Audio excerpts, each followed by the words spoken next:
تقریباً ایک صدی پہلے اسی دن یعنی 20 ربیع الثانی 1337 ہجری کو حضرت آیت اللہ العظمیٰ مرزا شیخ محمد تقی شیرازی قدسرہ مرجع اعلی جہان حضرت آیت اللہ العظمیٰ حاج سید صادق حسینی شیرازی دامت ظلہ کے والد کی طرف سے امام ہو، جن کے عظیم صادر شدہ فتوے نے برطانوی عظیم فتنہ انگیز اور ظالم حکومت کے پیر لڑکھڑا دیے۔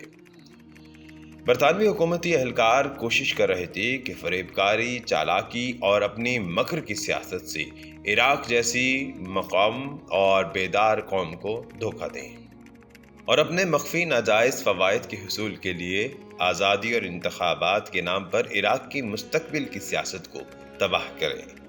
اس غرض سے برطانوی استعمار نے پورے عراق میں اعلان کر دیا کہ وہ چاہتے ہیں کہ عراق کو آباد کریں اور ان کی فلاح و بہبود کے لیے کوشاں رہیں گے، یہاں تک کہ ان کے تمام مسائل کو حل کریں گے۔ آیت اللہ العظمیٰ شیخ محمد تقی شیرازی قدسرہ نے برطانوی اہلکاروں کی اس فریب اور ناپاک ارادے کے خلاف ہمت کی کمر باندھی۔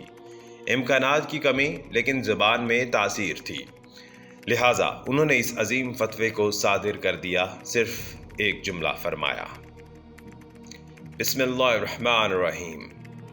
کسی مسلمان کے لیے جائز نہیں کہ وہ کسی غیر مسلمان کو مسلمانوں کے اوپر حکومت اور سلطنت کے لیے انتخاب کرے۔